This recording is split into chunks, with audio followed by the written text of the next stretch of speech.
We are really pleased to host this morning's event, Authorizing Excellence, Charter Public Schools in Massachusetts. We are deeply grateful to our co-sponsors, Harvard's Program on Education Policy and Governance, the Black Alliance for Educational Options, Status Schools, the National Alliance for Public Charter Schools, and the Massachusetts Charter Public School Association. We are grateful also to those who have traveled from afar to be here to make this event possible. Dr. Howard Fuller, Edward Cremata, Gerard Robinson, Jeannie Allen, and Leo Casey. Thank you guys very much for being here. We are also grateful to Superintendent Belson and Kara Kindell for their time this morning to make this event possible. My personal thanks to the Pioneer team, Jeannie Gass, Brian Patterson, Michaela Dawson, and Matt Blackburn for their work on this morning's event. In 1992, Pioneer published a book that had that kind of squishy title and wishy-washy message that you've all come to expect from Pioneer. It was called Reinventing the Schools, A Radical Plan for Boston.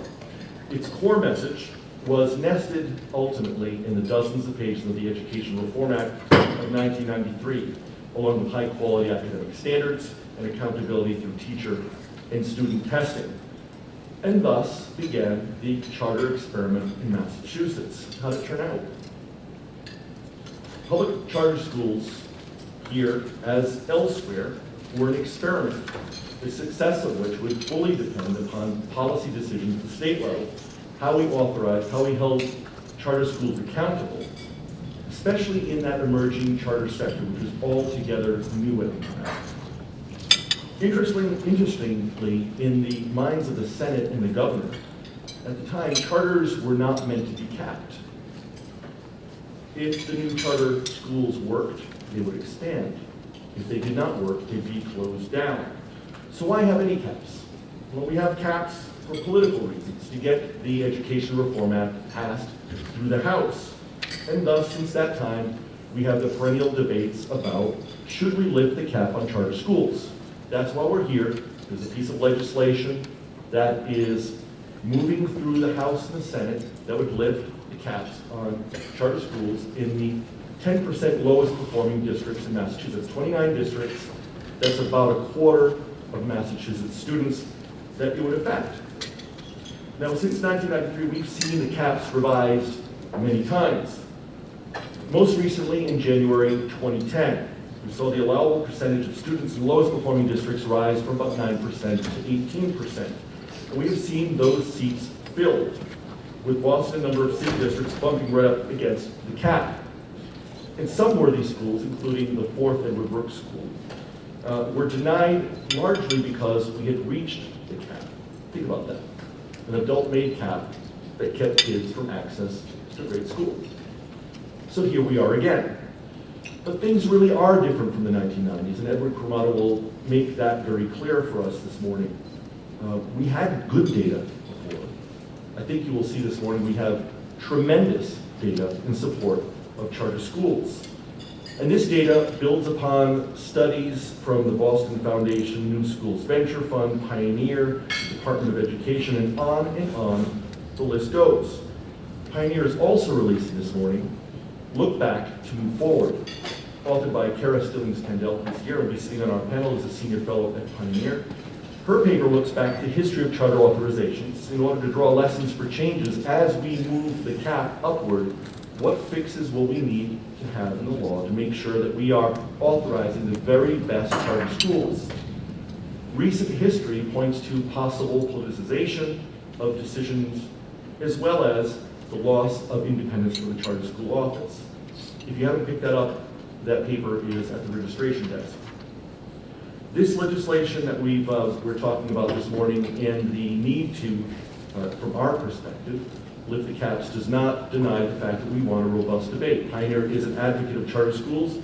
We are very pleased to hold this event this morning. It's an important marker in the debate, and we want to have a robust debate, and therefore I'm very pleased that we have a balanced panel after a couple of presentations to discuss where we go from here.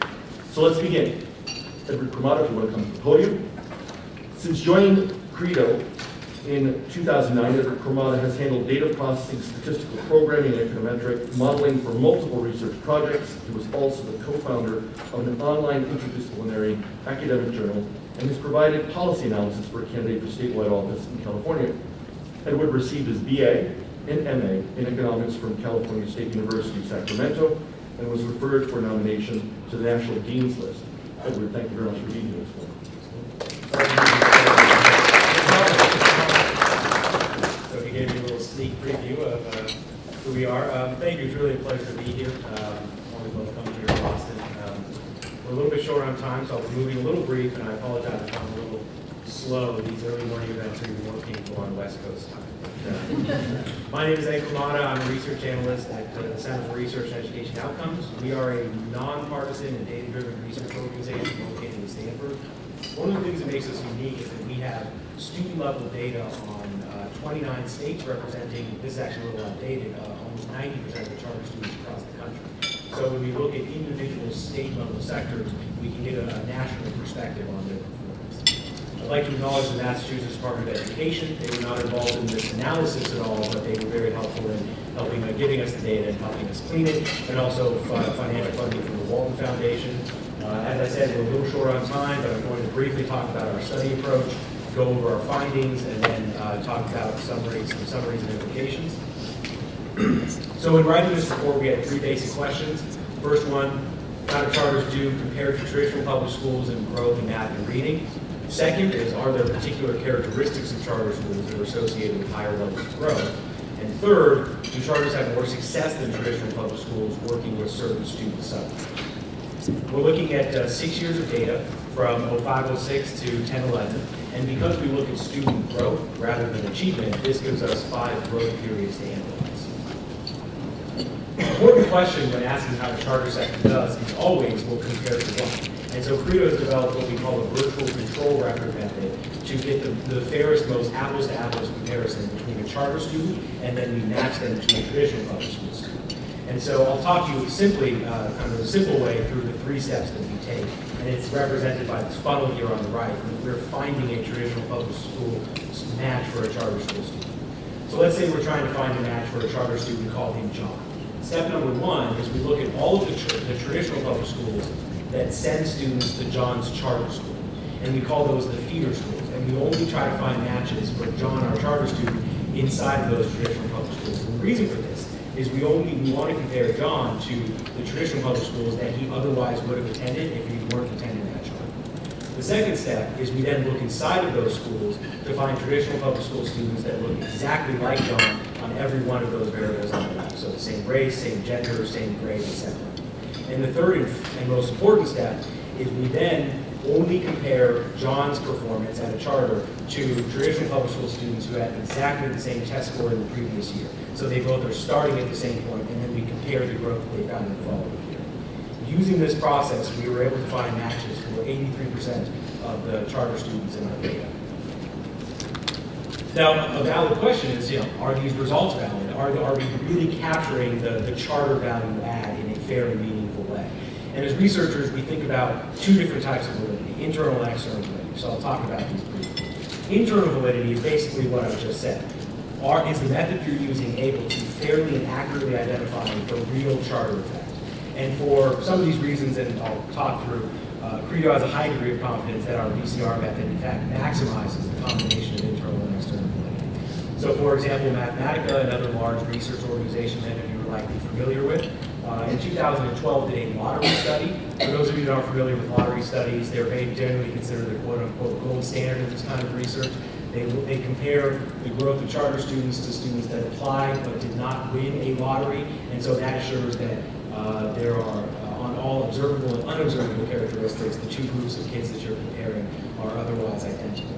Now, what's nice about this is that you can then use the results from lottery studies as a comparison point to see how well other methods are able to approximate the results that they find.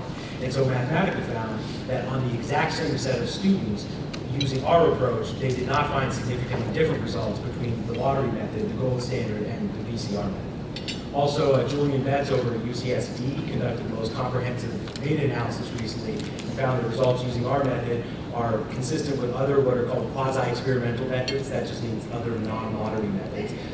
And also, every place that a lottery study has taken place in the charter sector, and we've also conducted an analysis, we found similar or the same results. So, for example, the Hofstra study of New York City charters found almost identical results to our study of New York City charters. And finally, the Department of Education's Institute for Education Sciences has an organization called the Wupper's Clearinghouse, whose whole purpose is to check the rigor of different methodological approaches to studying education. And they determined after studying our approach that VCR has the highest rating possible for quasi-experimental methods. So CREDO is confident that the VCR approach gives a fair, accurate measure of charter effect. We believe the real trump card here is the external validity of model. External validity refers to how well the results that you find with your sample translate to the broader population. And so, as I mentioned before, we found we were able to include 84% of the charter students in Massachusetts in our data. One of the major disadvantages of other approaches, so the most common quasi-experimental non-lottery approach is called fixed effects, just because of the way that it functions, you can only include kids that switch between traditional public school and charter schools in your data window, and we find across 29 states that only captures about 35 to 40% of the kids. And of course, the major disadvantage to lottery studies is that they only can, by definition, be run on charter schools that are sufficiently oversubscribed, which may not represent the performance of the rest of the charter system. So we believe that our approach, this is why we chose it, that it maximizes this combination of internal and external.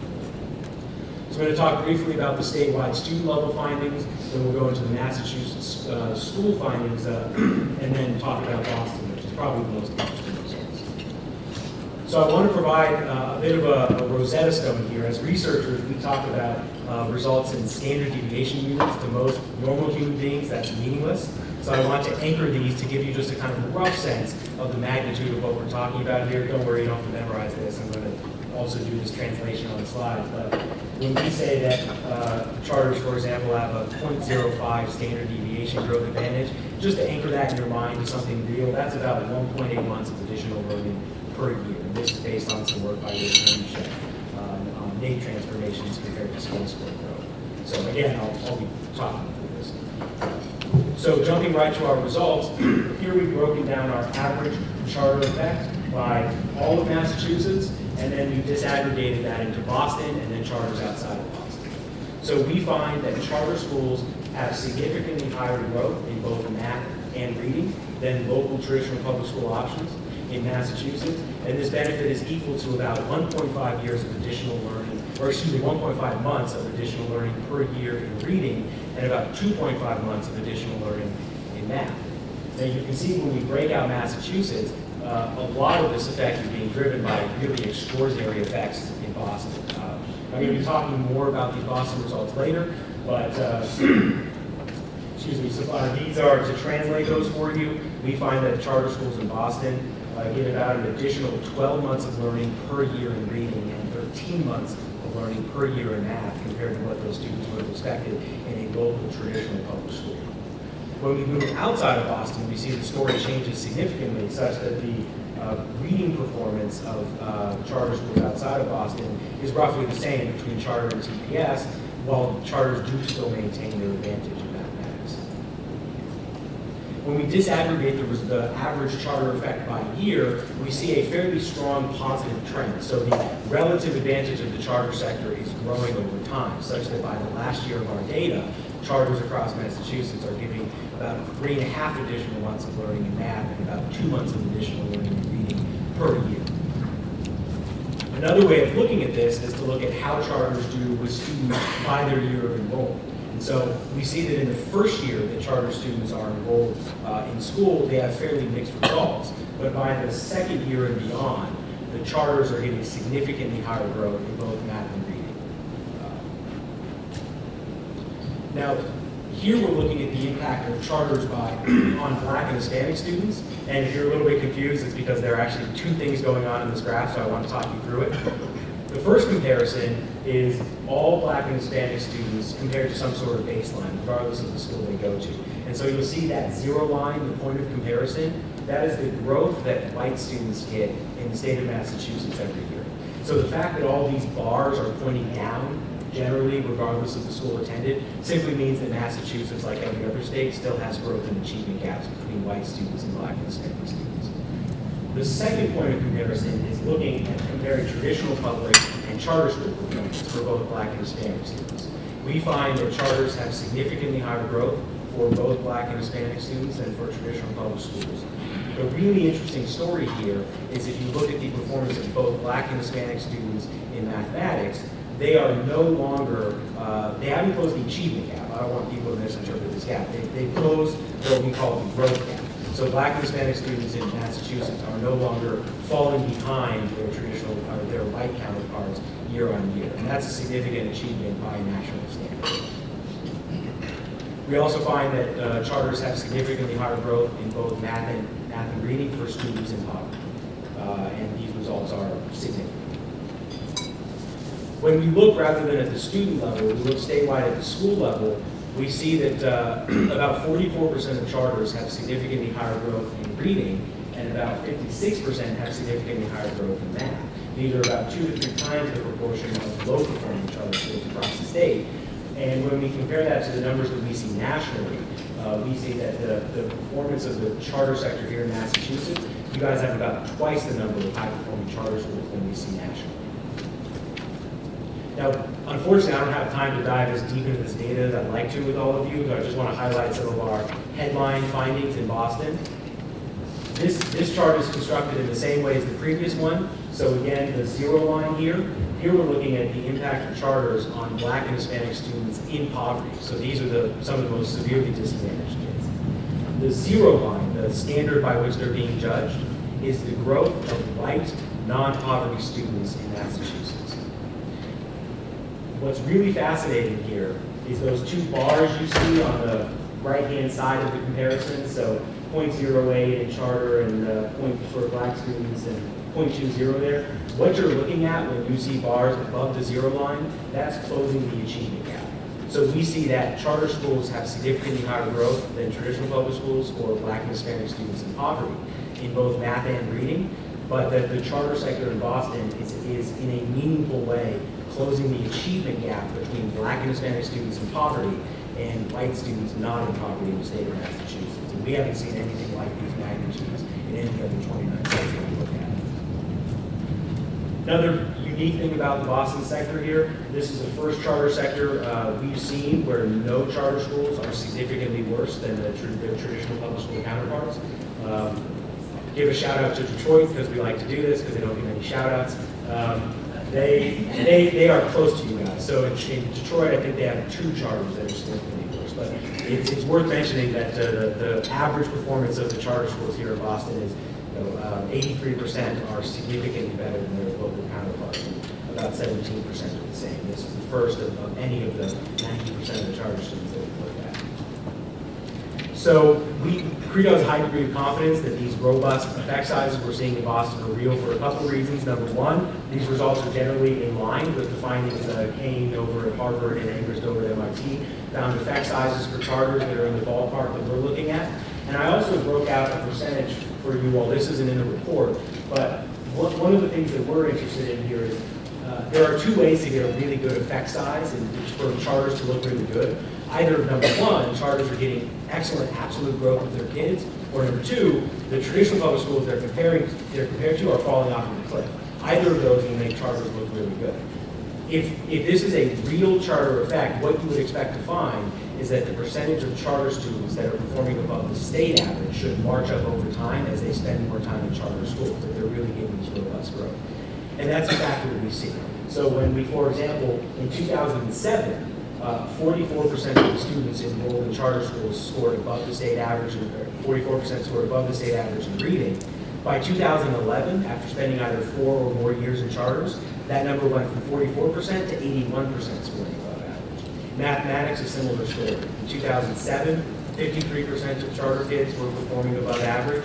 By 2011, that went up to 85%. I also want to direct your attention to the fact that this is not driven by anything wrong with the traditional public sector. In fact, the traditional public sector is also improving compared to the rest of the state of the students in our analysis. They're just improving at a significantly slower rate. So the story here is not that there's anything wrong with the traditional public sector. It's simply that it's kind of business as usual with marginal improvements over the last 5 years. It's really the extraordinary growth of the students enrolled in the charter sector in Boston. So in summary, again, across the state, we find significantly higher growth in both math and reading for students attending charter schools. We find the results are higher for most subgroups, so charters do better with Black and Hispanic students, students in poverty, special education students. I didn't have a chance to go through all of our results. We do find, and I think this may be germane for the future conversation, we did find that the one place we found charters had significantly lower average growth was the reading performance of English language learners students. So there's clearly still some work to be done. And we also find, despite the generally very positive findings here, about 20% of your schools, your charters, are still in what we call the danger zone. And by that we mean they have both below average performance and below average growth. So they're behind and they're falling further behind every year. In Boston, as I said, these are the largest effect sizes that CREDO has seen thus far, about 12 months of additional learning in reading, about 13 months of additional learning in math. Charters in Boston are better for every subgroup that we looked at. And again, Black and Hispanic students in poverty are meaningfully closing the achievement gap here in Boston, more so than any other place that we looked at. We also find that the large majority of charter schools in Boston outperform their traditional public school market, not something that we find nationally necessarily. And the percentages of high-performing schools, both in Boston and in the state as a whole, are significantly higher than what we see in most other states. So the couple of implications. The first is, while it is true that the math and reading effect sizes in Boston are some of the largest we've seen, they are a bit weaker than the rest of Massachusetts. And so clearly, the Boston charter sector here is an excellent candidate to transfer knowledge, not just to Massachusetts, but to the national sector as well, and particularly because Boston has a chance to become the first charter sector, really the first public school sector that I'm aware of, to close the achievement gap in math. And this isn't just the achievement gap between Black and Hispanic students and white students. This is the achievement gap between Black and Hispanic students in poverty and white students not in poverty, which for an innate score is about twice as big as the standard racial achievement gap. And so based on our analysis, looking at 29 states and about 90% of charter students, at the moment, the charter sector here in Boston is the standard by which all other charter sectors should be judged. Thank you.